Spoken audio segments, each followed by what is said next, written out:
Buenas noches. Let's It's dinner time in the Santana household. That's for damn sure. Yeah, it is. Good stuff cooking today. Good stuff. Well, Anyways, it'd be nice if the Canes could cook some good stuff up, but that's I mean, you're asking for a little too much. Rough patch. So my titling of this episode, we'll miss it. 6-game ACC losing streak. They did manage to squeeze that FAU win in the middle, but lost 9 of 10. Actually, lost 8 games in a row in the ACC. So lost the last 2 against Clemson. That's ugly, man. So since Scanlon's hit that walk-off, they've gone 1-9 in the ACC play. Total overall. Overall. They've lost one midweek game. They split the 2 midweek games, lost the last 2 games at Clemson, and got swept by both Duke and then Florida State. Now, those are all top 10 teams, by the way. So, and they're competitive in all those games, but yikes. Yeah. It's tough when you see, we talked about it last week. We said, this team looks like it's close, like they're there. They look like they've got something, but they can't piece it all together. And it either falls apart at the back end or in the front end or somewhere it falls apart. There's a disconnect. And I'm going to be honest with you. I think you spoke about this. Sorry about that. You spoke about this also. And, some of the coaching decisions, some of the things that JD has done with the pitching staff, and I'm going to put it on JD. Look, JD's a pitching coach, right? That's what he's done for 22 years. I know you bring in Laz, who's very good at what he does. He's actually a very good pitching coach in his own right. But those decisions at the end that he's making to pull some guys after they go, after they have a shutdown inning, haven't been the best decisions. And he's done it a couple games in a row now, where we're starting to really realize, hey, this is going to be a pattern. Is he going to not learn from his mistakes? And that's a big deal when it comes to coaching, being the head honcho. You got to be able to learn from your mistakes and not continue to repeat them. And it looks like some of the things that he's doing are things that we've seen in the past, right? We've got, a 35-game sample size almost now? Actually 35 to be exact. You got to make some better adjustments. You got to understand what, where you're at in the game right now, and you got to trust your players a little bit more. If not, you're going to start losing them. Yeah, and I don't think the issue is necessarily, I think there's a way he wants to manage this team and a way he wants things to be, but wishing they were so is not make it a reality. Your point on the pitch, like our entire bullpen is really inconsistent. So when you have someone that seems to be finding the zone, hitting their spots, you just got to ride them out because there's no Walters at the back. Well, there is a Walters, but not the Walters at the back of the bullpen where you're like, I don't care what's going on. If we need 6 outs, I'll go to him. He's going to get me. There's none of that happening. And so, if someone's pitching well, you just got to stick with them. And likewise, you got to have a quick hook with people that are struggling because they're not these look, the depth and the quality of pitching just isn't there in the bullpen to expect, this guy's going to work through it because they've proven they aren't. And, like you said, leaving people in that are walking batters to walk us into trouble. I mean, he so wants Nick Robert to be like that shutdown closer. And I think he has that ability, but he's a freshman. He's had his up and downs and, just automatically going him into the 8th inning because you're like, oh, no, it's he's not Walters. He's not Andrew Walters. He's not going to give you a 6-out save every time. Like you really do need to manage the game. And I think we've seen Oliveira a couple of times get pulled when he's pitching really well, and then someone else comes in and blows it. You're like, I could have stuck with him, Yep. gotten some more outs. Like there's a fine Appreciate line. it, Ro. Right? Hey, thank you, Ro. Yeah, there's a fine line though, right? Because then you saw the outing that Chris Diaz gave you, where he went 2 solid innings, and then the third inning he kind of fell apart. Yeah, and So it's a and fine line. It's hard. I get and it. I think it's worth. I think that's a really good point. I think it's worth mentioning that he's dealing. Look, it's a shitty hand of cards. Sure. So it's not. Look, this is not one of the best Canes teams ever, but I do think there's a lot of these are all close games, and that's putting more of a focus on some of these decisions when normally they would not be win or lose game decisions. They kind of are becoming that because all these games are close and competitive. I will say the one thing, you talked about, having the team, what kind of managing the team he wants to have versus the one he does have. Like one of the things I've noticed both in, lineup choices at the plate as well as on the mound is just he's trying to match everything up righty lefty, and we just don't have the depth of talent to do that. So when you go, like we mentioned Oliveira, like pulling him to go to Cinta because there's a bunch of lefties coming up is, I don't know, because I mean, frankly, Oliveira's not been allowed to face a lot of lefties because they pull him out when the lefty comes out. So maybe he would struggle too, but you'd kind of like to take your chances with that at this point if he's pitching well. Now he's gotten rocked too several times this year, but then, like we said, so if you find the hot hand, stick with him. But it's not going to be the same guy every night, which is why it's difficult. I know JT Caruso had kind of like his little stint there where he was looking good, and he hasn't really pitched a lot lately. So you put him in, and I know he pitched a little bit this series, but it's hard. It's hard. Look, it's a hard position. It's a tough position to be in for JD because this is your first time around. And you're trying to learn a lot of these guys because they're freshmen, they're young guys. It's not like you have guys on the mound that have been there for a long time. I mean, Exactly. you do, but they're starters, right? Rafe and Gage and whatnot. But most of the other guys that are coming off that are coming in relief are young guys, one or two, first or second year guys. Kaba was hurt last year. Crowther was hurt last year, right? Crowther's done a good job as a midweek starter. Now you're starting to see his talent come through a little bit. But even guys like Walters, who was hurt last year, Cinta is probably your most experienced guy in that bullpen, and he's a guy that throws 83, 84 miles an hour, and he's a lefty. He's a crafty lefty. He's going to be in for an inning for a hitter or two, and that's it. So the rest of the guys are very young, and it's hard to manage a bullpen, or pitching staff like that for for both Laz and JD. I think I know CCH and some of the other guys have mentioned that this team is going to be better next year. I can see that in the pitching staff because I can see with their experience they may be able to grow a little bit, develop a little bit more, and you're going to see a different pitching staff next year. You still got some of the guys that you potentially will still have guys like Rafe and Eric Hernandez around. I know Gage probably won't be, but now you're developing other guys as well. In Crowther, the transfer portal is going to probably be huge this year for us too. So there's a lot of different things that could happen. It could also be a huge negative, though. Like I don't right. One way or the other is going to be huge. Yeah, for sure. But you still got an opportunity to look. Who's to say that this happened to FSU last year, right? Where they totally stunk. And they went into the transfer portal and picked up 4 or 5 guys that have, drastically improved their team. Jamie Arnold, I don't know, last year he was their Sunday guy who couldn't find the strike zone, and now he can't miss, and now he's throwing 96 miles an hour, and he's really talented. So again, that's development of some players, and sometimes they have to grow, and they have to, and that's what happens. So I think that there's a lot of opportunity for this team to get better.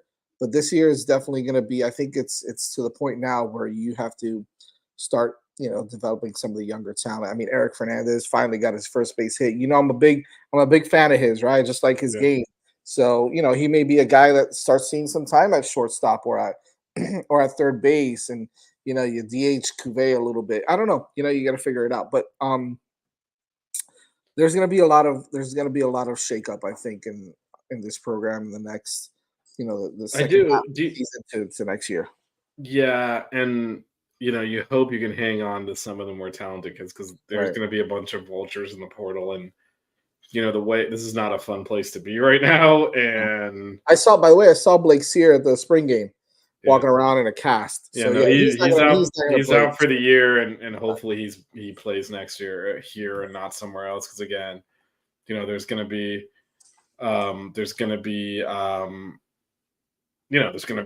he'll have plenty of offers in the portal. Cuvée is gonna get a bunch of offers. Torres is gonna get a bunch of offers. Like Yep. you have to recruit. We talk about Now, this if a that lot. core stays together, then it's a Yeah, then promise. you can. But I'm always a little hesitant in the portal era to say, well, wait till next year. And Yeah. you don't know how many of these kids are gonna stick around, and it is a challenge. I mean. And just looking at some of the management decisions again, like he's been dealt a tough hand. Like if you tell us before the year, oh, Sear's going to break his hand and be out for the second half of the season, like we're screwed, right? I mean, and that's happened. That doesn't excuse him continuing to play Perez when he's frankly just is not starting caliber, and Scanlon is playing at such a high level. It's unfathomable that he continues to roll him. Now, by the third game against FSU, he went ahead and started Scanlon against a lefty, and shockingly singled early in the game, then came around to score the tying run at the time. And it's just like I don't know how much evidence. Our last ACC win was him with a walk-off home run against a lefty. Off a I lefty, right. think it's got to stop. Like if tomorrow Bethune Cookman, that's the Perez game. Yeah. You let him take the midweek. You got to just put your better players out in the field at this point. This is not an excuse, right? Mm-hmm. But for some reason, man, and I know this because of experience. I've done it.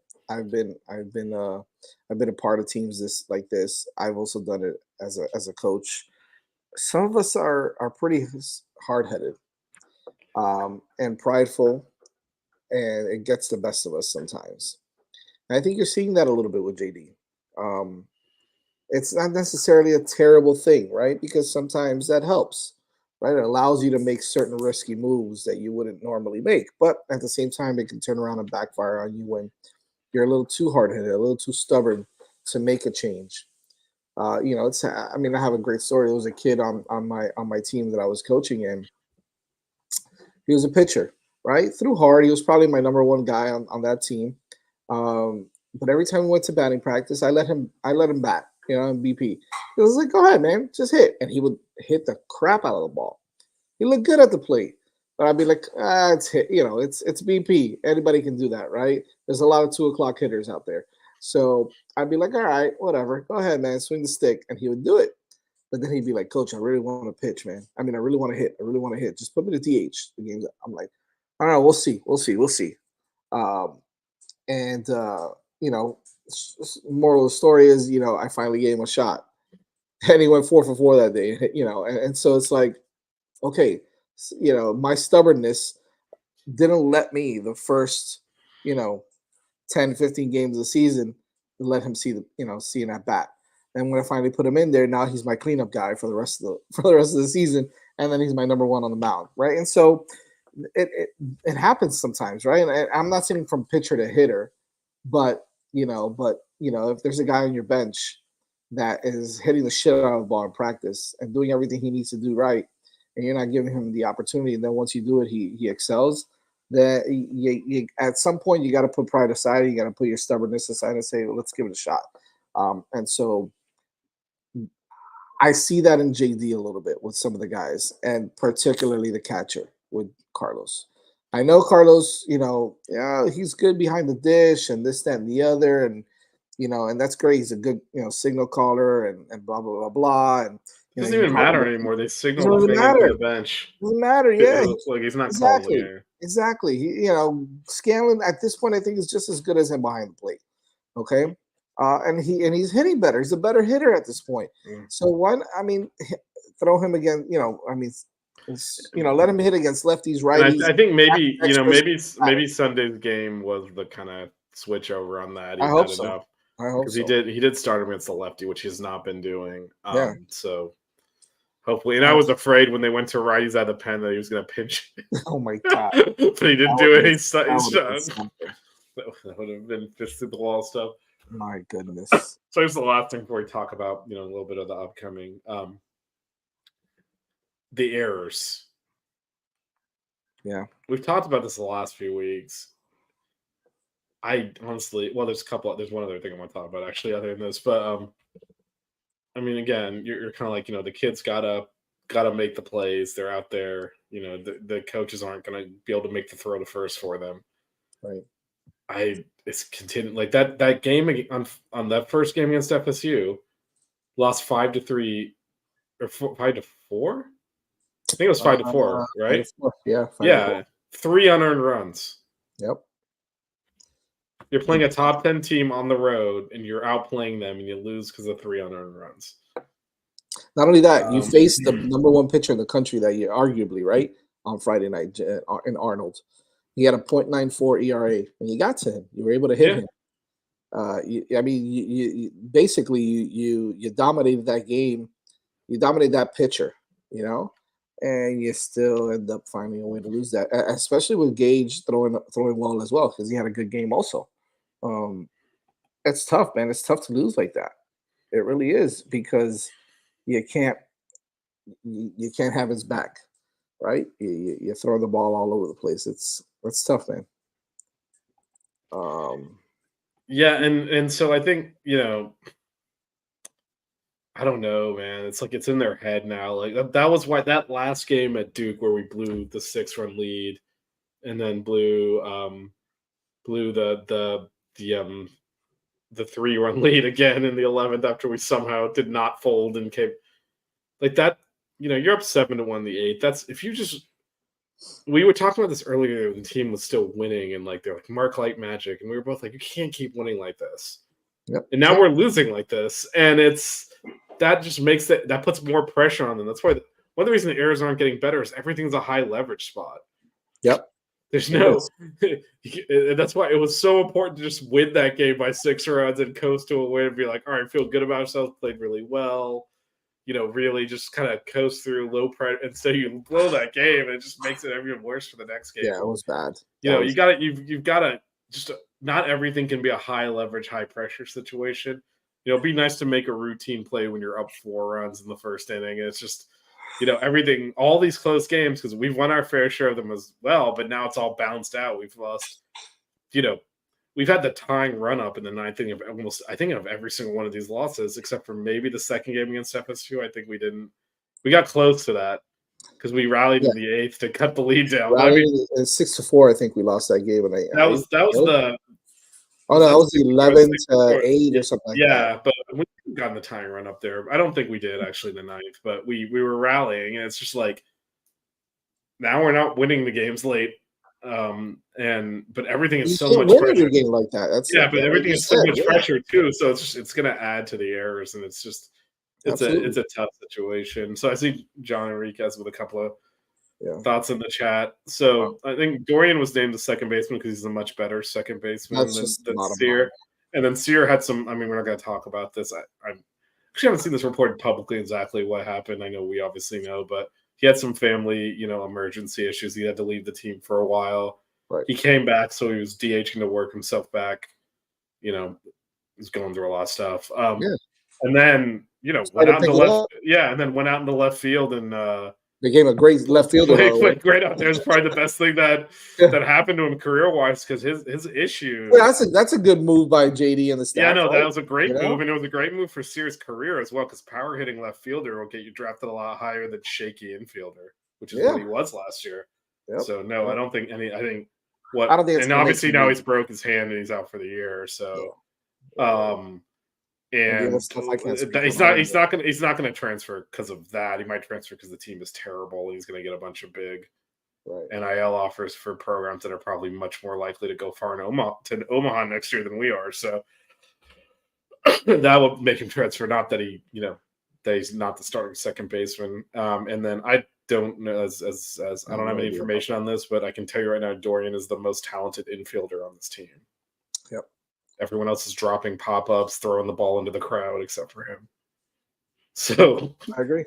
So there's no favorites. Torres. There's no favorites being played in terms of who should be playing. The right side is a lot better than the left side. Yeah. Well, he's doing well at the plate. Well, Torres has dropped multiple pop-ups the last couple of weeks. So yeah, I saw him struggle with one or two, but he's usually pretty good. He's dropped, I think, 4 or 5. Well, some of them have been foul territory. This is the thing. Our errors are lying because some of them have been in foul territory, and then you can't sue the. But anyway, we did. Who was it that dropped the pop-up in the?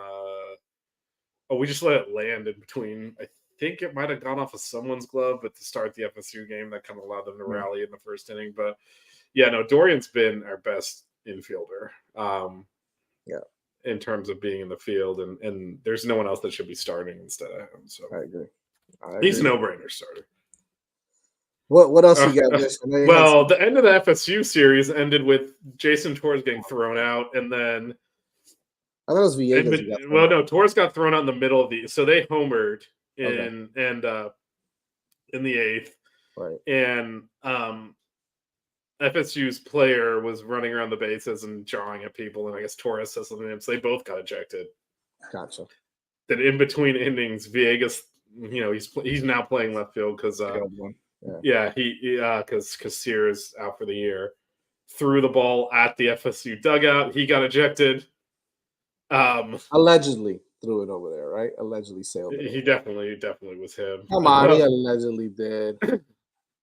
Just kidding. He got thrown out of the game. And I haven't seen. Have you seen anything on any suspensions for that? I haven't seen anything. They usually keep that close to the vest too. So just we'll see. We'll see tomorrow. Was it tomorrow? No, Thursday. Yeah, right? Tomorrow. Bethune-Cookman tomorrow. Oh, that's right. Bethune-Cookman tomorrow. Yep. Well, I'll be out there, so I can hopefully watch us win a game for once. Nice. But so we'll see if he's out with the suspension extremity. You're back in town tomorrow? Yeah. Are you here now? Yeah, that's right. I was like, wait a second. I am here now. Thanks for telling me, friend. Geez, Louise. Actually, you did know this. We talked about going to some Louisville games together.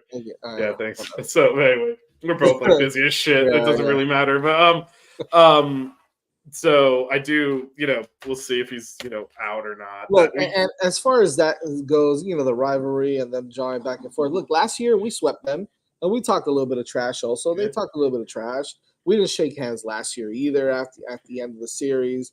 They didn't shake hands this time around.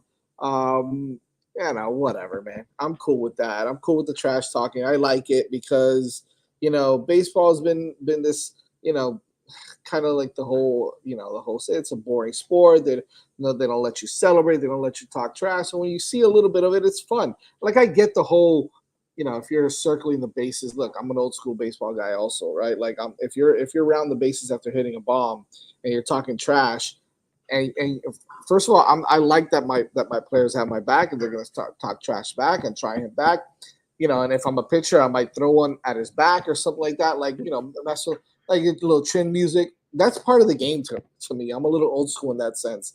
So I'm okay with it, and it's going to happen. It's part of the game. It'll happen with Florida against Florida.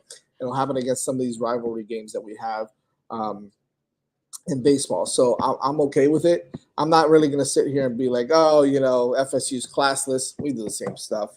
It doesn't make you classless. It's a rivalry. We're talking trash to each other.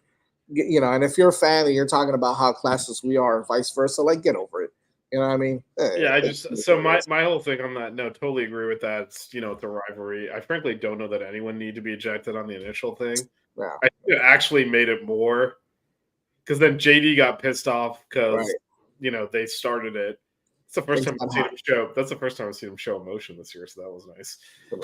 He's been chilling there, writing on his paper. I was like, dude, get our ass kicked. What are you doing? So it's good to see him yelling it up. Especially with the previous week, he got called for a balk when we were running on the rubber and he didn't say anything. I'm like, anyway. But yeah, the only thing I worry about with the Villegas thing, throwing it at the dugout, it was into the screen in front of the dugout. There was no player around. It was not going to hit anyone. Right. But in this overreaction age, oh my God, you could have killed someone. Right, of course. And that's why I'm worried. I'm more worried. I don't give a crap that he did that. I'm Yeah. more worried that he gets suspended. I get that. I just need him on the field. So we're already low on depth. By the way, we haven't talked about this. Shout out to Jacoby Long, who's playing awesome. He's hitting the crap out of the ball. He's doing great in the field. He has really stepped it up, man. He really has. He is big time. Carriers is starting to hit off speed stuff.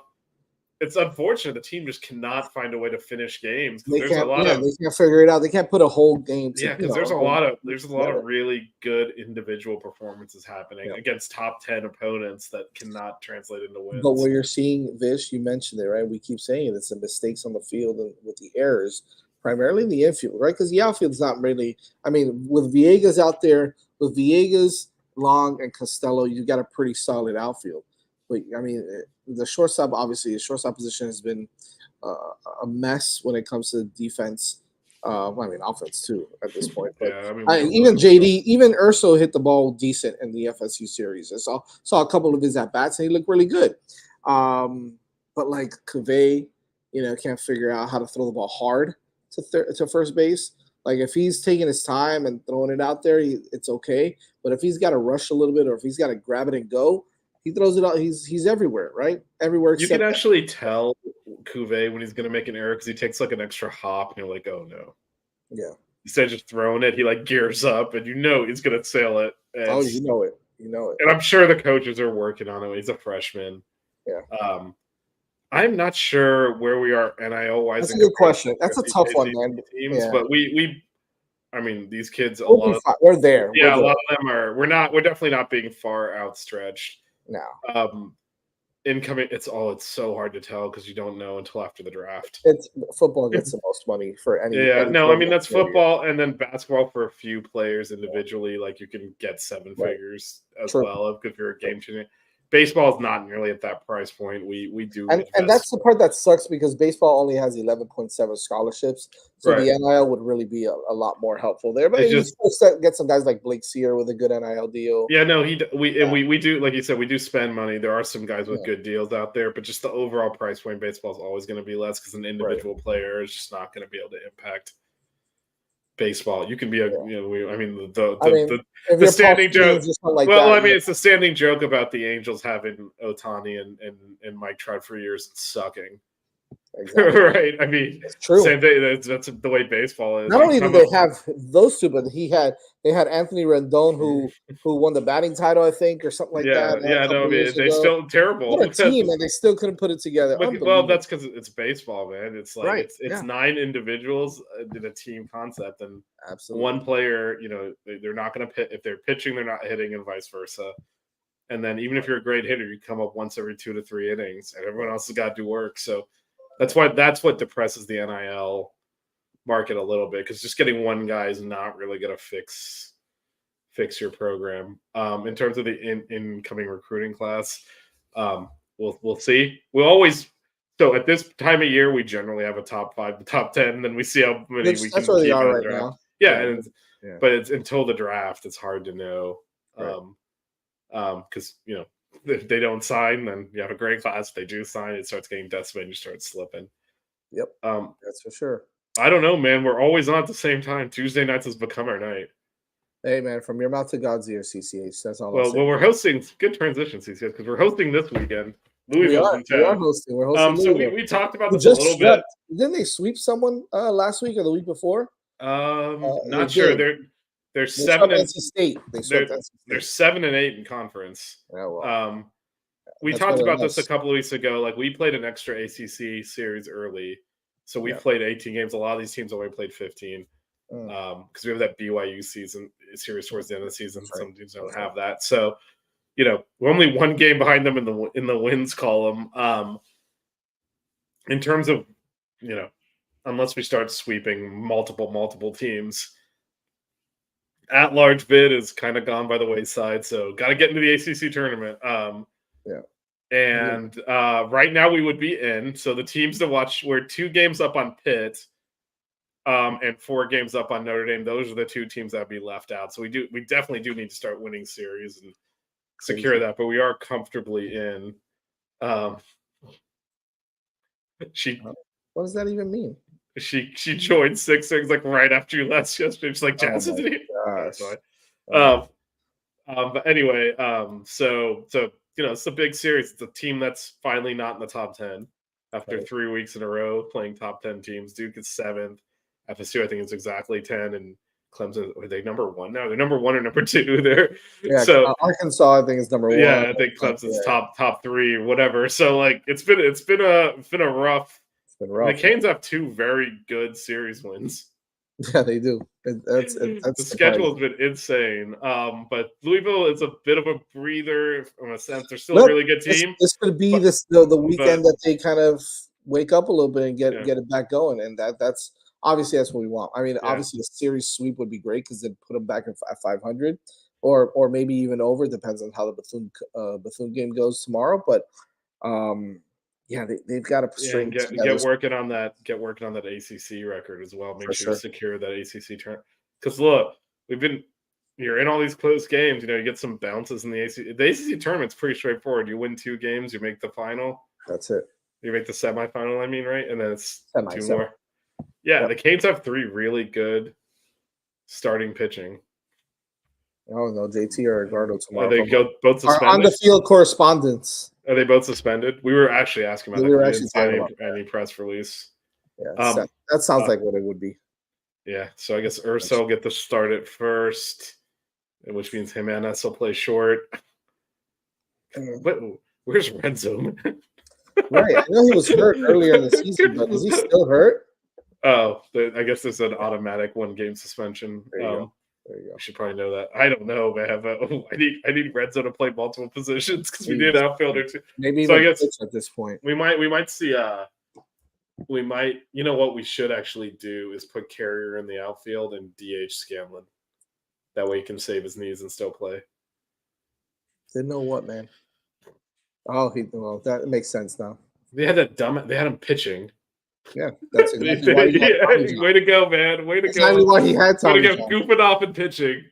But anyway, he'll be back throwing 95 next year. Yeah. Sweet. So I mean, what do you do lineup wise? It's Bethune, so God forbid. But Urso has been the backup. I might even give what's his name to start at short? Eric Fernandez. Why not? It's it's a midweek game. Why not?